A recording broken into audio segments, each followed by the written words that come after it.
Hello guys. During the last weeks, my digging into the history of the abandoned farmhouse in Northampton County has been pretty successful, and I could figure out some interesting facts about this farmstead. As I told before, the past of the property is closely intertwined with the long history of Kiefer family. After publishing the first episode of the video, some members of the Kiefer family reached out to me, and thanks to their infinite kindness, I learned a few stories about the family life in the past and got some old photos. I will show them to you today. Tammy and Sean, I'm incredibly thankful to you for your help. I found a few curious historical documents about your ancestors. They will be sent to you today. In the first episode, I mentioned that the root of Kiefer family can be ascribed to the year of 1730, when J. Kiefer, a German immigrant, settled in Pennsylvania. His descendants acquired this land plot along the Delaware River, including a local island, and built this house. Thanks to courtesy of Tammy and Sean Kiefer, I have got an opportunity to show an old family photo taken in front of the house, dated back to the end of 19th century. Here you can see Joseph and Melinda Kiefer, who had owned the farm in those years. 4 of their 12 children stand behind them: Stella, Mary, Albert, and Ida. I couldn't identify this handsome young man, sorry.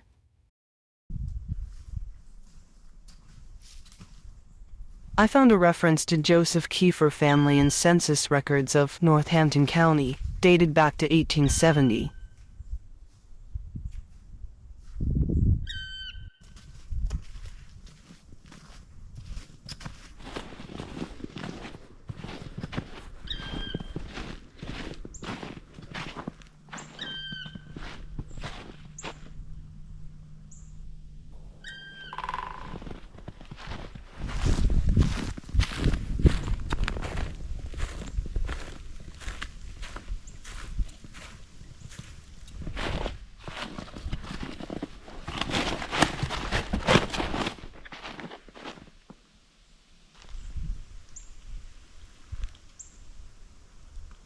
In the beginning of 20th century, the farmstead was under ownership of Herbert Kiefer, a grandson of Joseph Kiefer.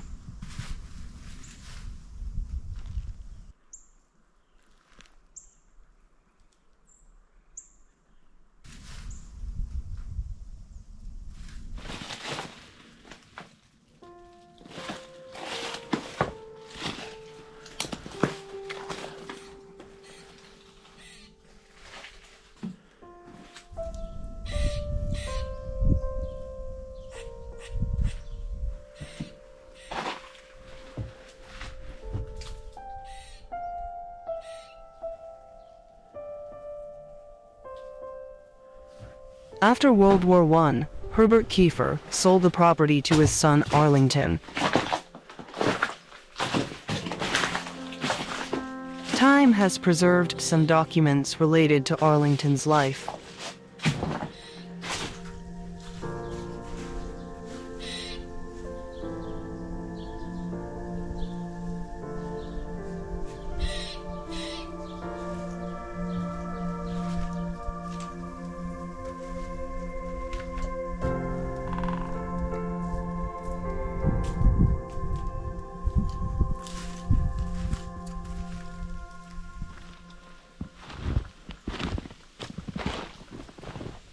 Arlington Kiefer inherited the family business and used property as a farm and cow pasture.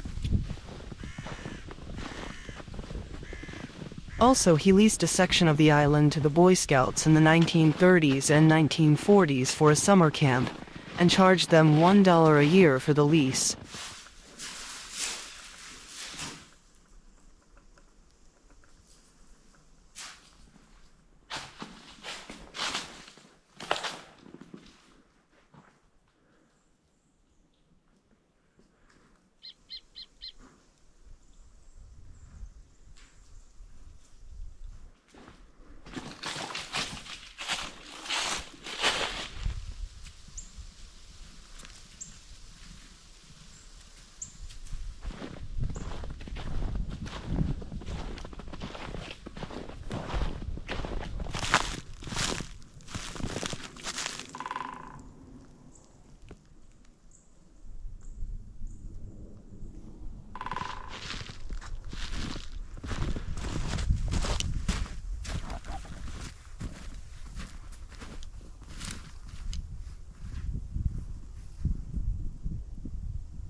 In this picture, painted in the early 1970s by an unknown artist, you can see the farmstead in its best years. The deep creek bed I'm walking along now is a result of years of erosion and neglect. This creek completely washed away the south part of the field, an entire farmyard after the property was abandoned.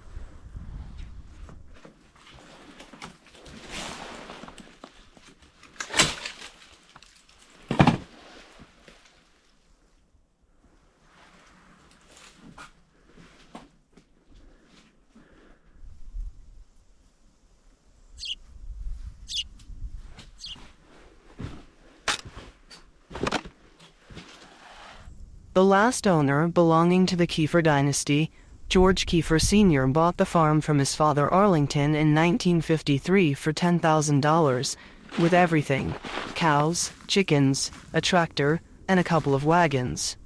The farmstead was named Riverside Dairy Farm, and the business was pretty profitable. As well, a gravel pit used to be here along the river that George Kiefer leased out and got paid 50 cents a ton that went out the driveway. I'll show that abandoned place to you guys in the end of the video. The ruins are neat and don't have spray paint on the walls. This structure, looking like a Faraday cage, is a corn crib. It was used to dry and store corn. It may also be known as a corn house.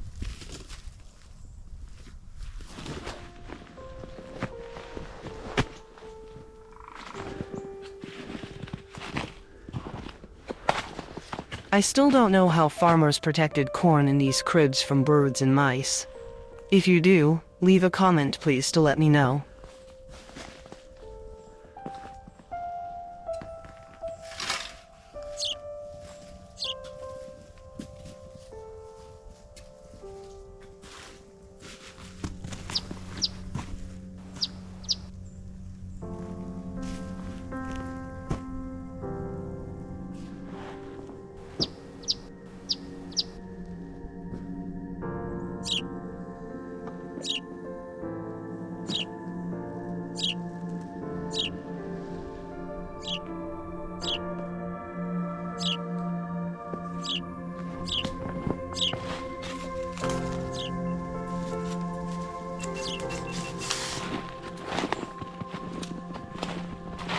During 1973, the Kiefer family had suffered from a series of losses and serious problems.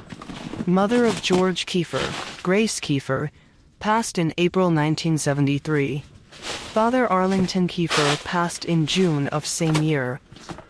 In July 1973, the cow barn, which used to be on this place, caught fire and burned to the ground.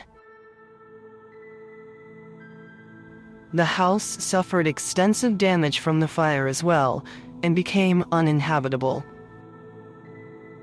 The barn foundation still is visible in aerial photos taken after 1973.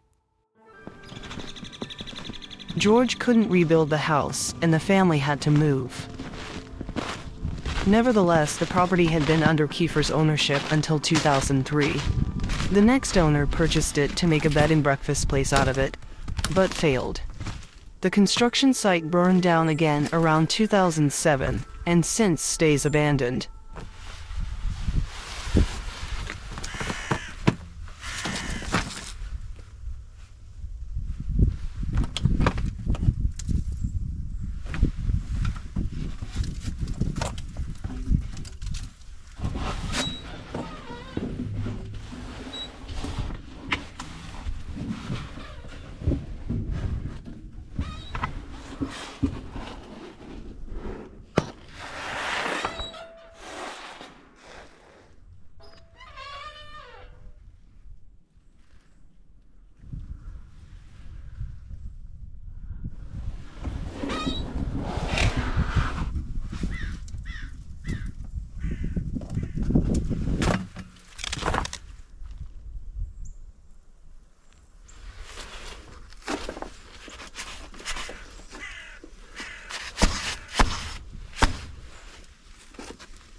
The gravel pit that George Kiefer leased out is located in a 10 minutes walk from the farm along the river.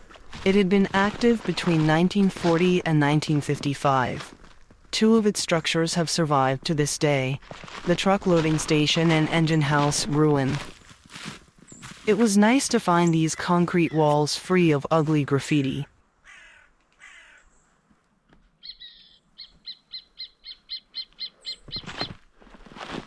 Only curious note I spotted was written at a 10 feet height from the ground.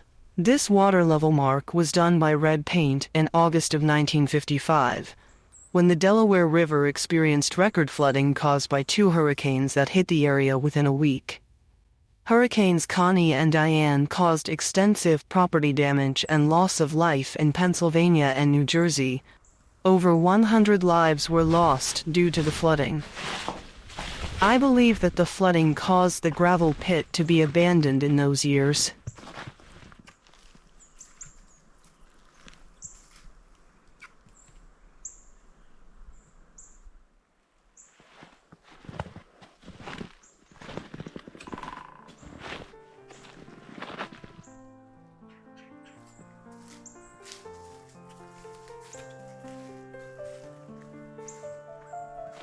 Have no idea how the farm we explored today survived that disaster. Definitely, the generations of the farm family used to live on this land could cope with life's challenges.